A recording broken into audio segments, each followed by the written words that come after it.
Ladies and gentlemen, mesdames, messieurs, welcome. Bienvenue à toutes et à tous sur cette nouvelle vidéo consacrée au jeu Empire & Puzzles. Je suis Aslanes, votre host sur cette chaîne YouTube. Et donc c'est un plaisir, comme toujours, de vous retrouver pour cette nouvelle série consacrée au GDA. Ça s'appelle donc les Chroniques d'une GDA. Chroniques d'une GDA. Aujourd'hui, donc c'est la quatrième GDA. Donc phase préparatoire, on va voir un petit peu, phase préparatoire, la guerre a déjà commencé en fait. On va voir un petit peu quel type de GDA c'est. Donc normalement c'est la même que la semaine dernière, enfin que la dernière en fait, parce que ça marche par paire.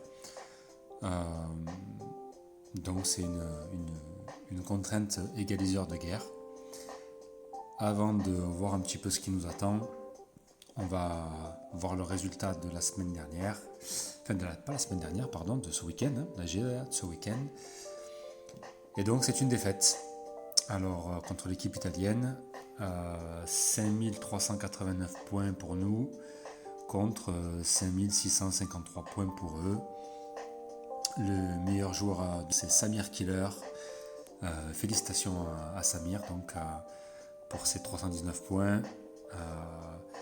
Et le meilleur joueur ennemi donc c'est Emamiki, donc qui fait 387 points, ce qui est énorme.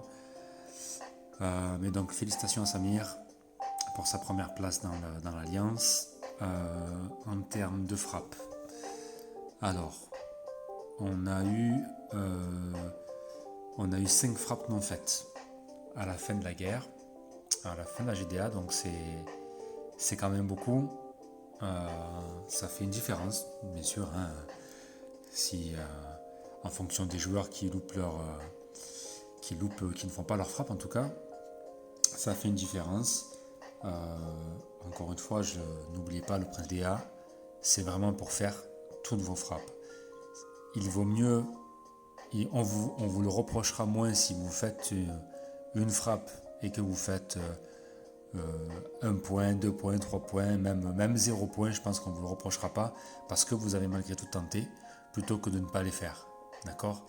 Donc voilà, donc ça peut vite s'avérer punitif pour l'Alliance, pour l'équipe, si vous ne faites pas vos frappes. Là, la conséquence, c'est que deux joueurs n'ont pas pu faire leur frappe.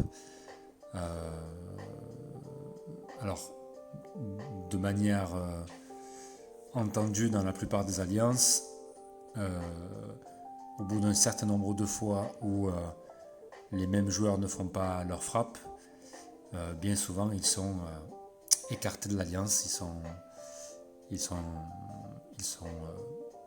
bannis, d'accord. Et ça a été le cas pour nous, du coup, un membre de notre alliance qui n'a pas fait ces trois frappes comme ça a été une fois de plus. Il a donc été banni et le deuxième a été rétrogradé, d'accord, parce que comme vous le voyez, on est tous co-dirigeants dans l'équipe. À partir du moment où l'un d'entre nous, peu importe qui, le loupe ne serait-ce qu'une frappe, il est rétrogradé d'un grade, d'accord. Si ça se répète, il est encore rétrogradé et au bout de la troisième fois, il est tout simplement banni de l'Alliance. Donc c'est très très très dommage parce que bien, mais n'oubliez pas, encore une fois, si vous pouvez pas les faire ou si vous n'êtes pas sûr de pouvoir les faire correctement, prendre quelques secondes pour écrire vite fait un message pour prévenir l'Alliance ou tout simplement se décocher tout simplement. Alors sans faire de drame, n'oubliez pas, ça reste un jeu, il faut pion, on a envie de gagner, c'est normal, on peut être frustré, mais l'essentiel c'est quand même d'arriver à prendre du plaisir et à jouer collectif, d'accord. Tant pis pour ces points individuels, des fois l'essentiel c'est de savoir un petit peut-être s'il faut se sacrifier pour faire une ouverture ou une fermeture, Voilà, pour gagner quelques points, savoir où est sa place, mais faire ses frappes. D'accord. Donc on avait donc 5 frappes totales restantes et nos adversaires en avaient 9. Donc malgré tout, ils ont quand même gagné. Bravo à eux. Bon, bah, du coup, voilà, au niveau du score. Donc, aujourd'hui, on revient en garde d'égalité. Alors, la semaine dernière, donc aussi pour vous donner un petit aperçu au niveau de ma défense. Ma défense a été attaquée donc 6 fois et donc elle n'a pas tenu autant que l'avant-dernière. Donc du coup, j'ai appliqué une modification au niveau de ma défense aujourd'hui. Donc on est toujours sur l'égaliseur de guerre, d'accord, en contrainte. Aujourd'hui, on affronte une équipe ukrainienne, si je ne me trompe pas. Alors leur score d'alliance, c'est 178 033. Le nôtre, c'est 183 029. Donc on est l'équipe supérieure cette fois-ci, puisque du coup on a perdu la dernière fois. Donc on finit par tomber à force sur des équipes avec un score de guerre plus faible, puisque l'équipe italienne de la dernière GDA avait quasiment le même score que nous à quelques points près. D'accord. Donc là, on passe sur une équipe qui a un score légèrement en dessous du nôtre. Donc on va voir ce que ça va donner. Au niveau des joueurs, donc on a du 59, 70, 71, 77, 58, 49, 62, 52, 64, 52, 61, 66, 58. Voilà. Globalement, bon là on a des tout petits niveaux, niveau 26, 36, 28, 22, 26, 29, 27. Alors est-ce que c'est des gens qui participent? On va voir. Donc là on a une équipe à 4327, 4003, 3009, 4006, 4004, 4002, 4005, 4007. Donc là, 2008, vous voyez, on a une petite équipe. Là aussi encore 2007, une petite équipe. 4100, 4007, 4004, 4005, 4003, 4005, 3007, 3006, 3009. Bon. Alors c'est assez, j'ai envie de dire assez déséquilibré dans le sens où il y a énormément quand même, il y a une grosse majorité de gros niveaux, d'accord. La plupart des équipes adverses sont à plus de 4000, 4002. Mais il y a quand même donc deux équipes en dessous de 3000 et 3-4 équipes en dessous de 4000, donc entre 3000 et 4000. Donc c'est quand même accessible en termes de niveau pour nous. Alors il faut savoir une chose que je n'ai pas expliqué dans les chroniques précédentes, c'est le lien qu'il y a entre la puissance de votre équipe en défense et les points qui vous sont attribués. D'accord ? Il faut comprendre une chose, c'est que au plus vous avez de petits joueurs, d'accord, c'est-à-dire de petites défenses dans l'alliance, comme celle-ci, d'accord, 2863, qui rapporte au final 41 points. Et au plus les points qui ne sont pas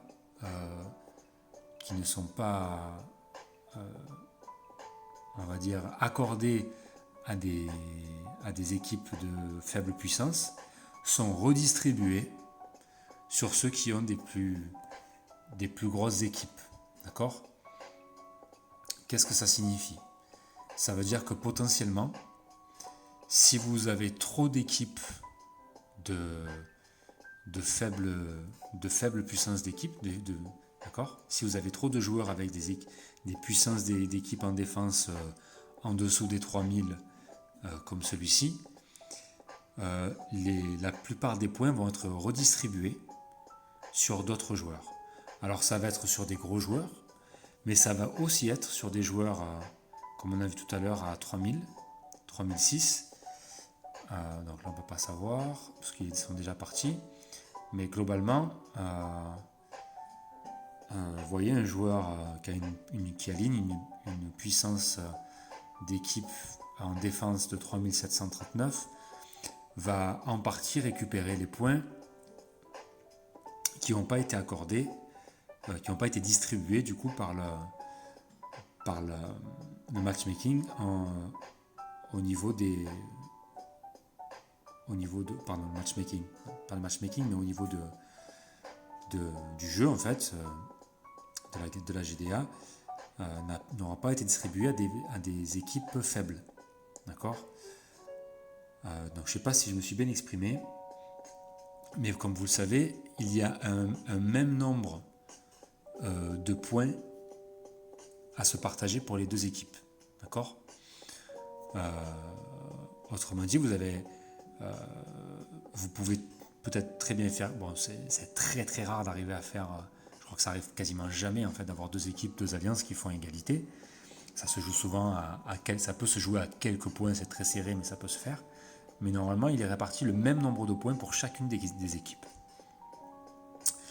Et donc, les points sont redistribués en fonction de la puissance de votre équipe en défense.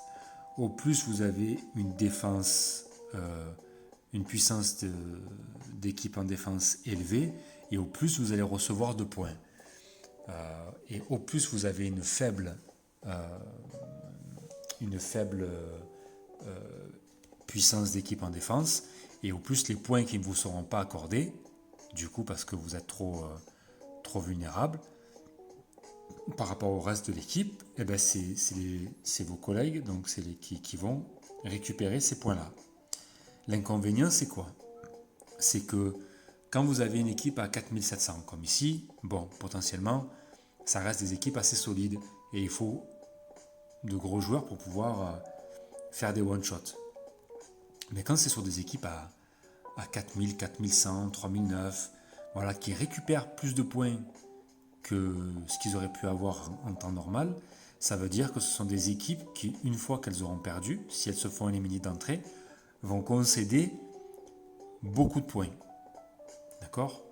Et donc, stratégiquement parlant, pour l'équipe qui attaque, d'accord, c'est une aubaine pour faire des points facilement.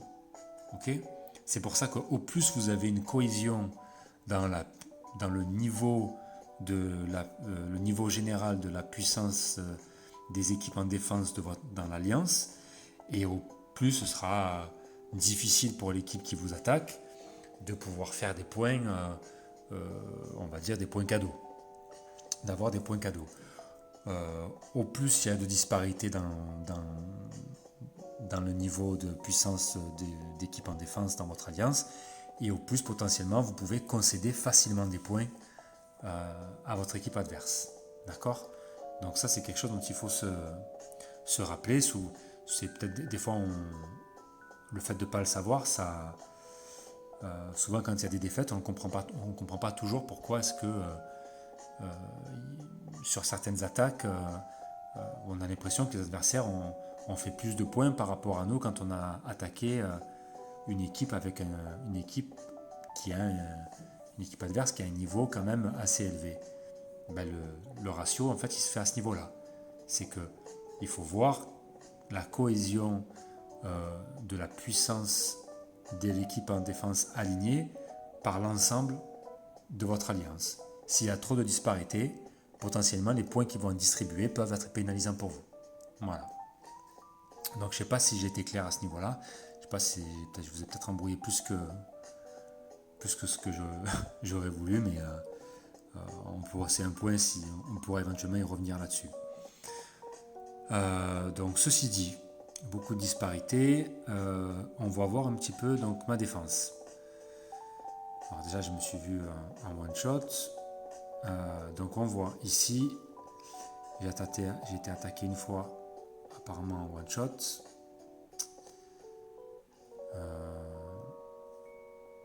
une fois, deux fois. Donc ça fait 2 one-shots pour l'instant. 2 one-shots. Donc même en opérant les changements, les modifications que j'ai fait par rapport à la dernière GDA égaliseur de guerre aussi, ça n'a pas l'air de porter ses fruits pour l'instant. Donc ce que j'ai fait, j'ai inversé Chevalier Noir ici et Mélendor, d'accord, puisque sur la dernière GDA, j'avais Sabina qui était un soigneur en direct, qui était ici à la place de Chevalier Noir, il y avait Mélendor costumé, d'accord. Donc 2 soigneurs côte à côte, et effectivement c'est pas toujours judicieux de mettre 2 soigneurs côte à côte, comme je vous l'ai expliqué la semaine dernière, enfin pour la dernière GDA, c'est pas une bonne idée, parce que vos soigneurs, s'ils subissent une attaque groupée, d'accord, et qu'ils sont éliminés d'un coup tous les deux, ben vous vous retrouvez sans soigneurs pour votre équipe, et donc moins de survivabilité pour vous, d'accord, vous êtes plus vulnérable. Ça c'est dans la théorie, hein, n'oubliez pas, il y a la théorie, puis il y a la pratique, et puis voilà, là en l'occurrence 2 attaques, 2 one-shots pour moi. Mélendor qui était en Mélendor costumé, donc j'ai modifié et j'ai mis cette fois-ci donc la version normale, puisque il permet d'avoir un soin direct, d'accord, donc comme Sabina cette fois-ci. Il retire toujours les bonus de tous les ennemis, cependant il n'applique plus son bonus de défense sur tous les alliés. En même temps, comme je vous l'ai expliqué, comme vous le savez, hein, l'égaliseur de guerre, c'est très compliqué à jouer. Même donc quand vous alignez une défense, c'est très compliqué. Pourquoi ? Parce que tous les bonus qui vont s'appliquer sur vos joueurs, ou que vous allez appliquer les bonus, les bonus, les attaques qui appliquent un effet négatif sur vos adversaires, seront enlevés, d'accord ? Et donc tout le monde sera remis en version normale. Donc encore une fois, c'est des guerres où des héros comme le Chevalier Noir n'ont absolument pas leur place. Seulement, comme je l'ai expliqué, s'il est toujours dans ma défense, c'est parce que c'est mon joueur actuellement le plus puissant, et que si j'enlève Chevalier Noir pour le remplacer par un héros moins puissant, je vais baisser la puissance d'équipe de ma défense, et donc les points que je vais perdre en guerre seront distribués aux autres. D'accord ? C'est ce que je vous expliquais juste quelques minutes auparavant. C'est que si j'opère une modification dans ma défense qui me fait perdre trop de points de puissance d'équipe, les points que je vais perdre en bas, ça, d'accord, donc les points disponibles actuellement et les points de bonus pour la victoire, seront répartis sur mes amis, d'accord, sur mes autres alliés. Et donc, potentiellement, ça peut nous pénaliser. D'accord ? Donc, c'était pas une bonne stratégie. C'est pour ça que j'ai laissé Chevalier Noir et que j'ai conservé le maximum la défense que j'ai habituellement, qui est ma plus grosse défense en termes de puissance d'équipe, mais en déplaçant 2 héros et en mettant la version normale à Mélendor et pas sa version costumée. Voilà. Bon, pour l'instant, on en est toujours au même constat que j'ai eu 2 one-shots, donc on verra ce que ça va donner un peu plus tard, ce que ma défense aura donné d'ici la fin de la guerre, en espérant qu'elle tienne un peu plus que ça par la suite. Pareil, la stratégie n'a pas bougé, on est toujours en tant que bleu. Cette fois-ci, on a décidé de communiquer surtout au niveau des définitions et de communiquer sur le choix des équipes que l'on va attaquer. Donc potentiellement les petits niveaux comme ça sont réservés aux joueurs qui ont les decks les plus faibles, donc Jean, moi et quelques autres qui ont des petits manques qui ont certaines équipes qui ne sont pas suffisamment puissantes pour attaquer un peu plus lourd. Donc là on voit qu'il y a quand même pas mal d'ouverture. Dans 1 minute je récupère mes 6 frappes. Donc à voir si c'est judicieux pour moi d'attaquer maintenant et d'aller chercher des points ou pas. Puisque là il y a des ouvertures donc sur des équipes à 4003, 4006, 4004, 4005, 4007, d'accord. Comme vous le voyez là, une équipe à 4700, c'est ce que je vous disais tout à l'heure, même avec une grosse ouverture comme celle-ci où il y a déjà 2 héros sur 5 qui ont été éliminés, il reste encore 50 points juste pour la finir. Ça veut dire que s'il y avait encore les 2 héros, donc Elena et Vivica en place, c'est une équipe qui peut vous rapporter pas loin de 65 à 70 points, ce qui est énorme, d'accord. Donc là, ça veut dire que si j'attaque cette équipe-là et que j'arrive à l'éliminer, encore une fois, hein, je vous rappelle, je vous ramène à ma dernière vidéo sur mes attaques, dernière GDA égaliseur de guerre, donc il y a quelques jours.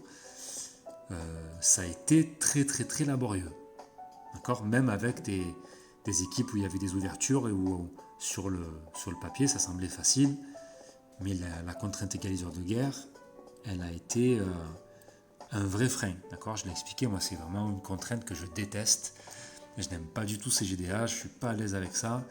La plupart de mes héros dans mon deck sont pas assez fournis, j'ai pas encore de cogneur direct pour pouvoir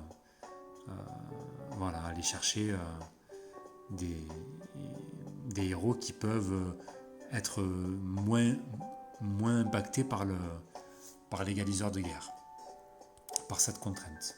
Voilà. Donc là j'ai mes 6 frappes. Je vais voir un petit peu ce que font les collègues. Là je vois que du coup Samir Killer est connecté. Voir un petit peu à qui va s'attaquer, ce qu'il va faire. Et puis je vois que Elric aussi est en train d'attaquer. Donc c'est peut-être le moment pour faire une petite attaque groupée. Et puis essayer du coup de faire un repop. D'accord. On voit qu'eux aussi, hein, depuis tout à l'heure, sont en train d'attaquer, de faire petit à petit, d'essayer d'aller chercher le repop eux aussi, donc de cleaner tout le board. Donc on va voir. Voilà les amis, écoutez,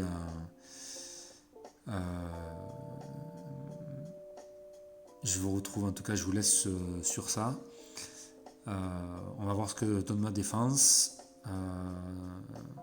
Et puis on va tester pareil. Donc je suis toujours en phase de test mono. Donc la semaine dernière, le mono a été très très compliqué. Très compliqué. Donc on va voir, on va tester et puis on verra bien. Voilà les amis, écoutez, je vous souhaite encore une fois, amusez-vous bien, profitez, j'espère que vous prenez plaisir à faire votre GDA. N'hésitez pas à me dire en commentaire comment ça se déroule pour vous, si vous avez des difficultés justement par rapport à votre niveau, où vous en êtes dans votre alliance, où vous en êtes par rapport à votre deck, et si vous avez des difficultés ou pas à attaquer. D'accord. N'hésitez pas à me faire part un petit peu des difficultés que vous rencontrez dans vos GDA quand vous n'avez pas un niveau et un deck suffisamment élevé, voilà, comme c'est le cas pour moi.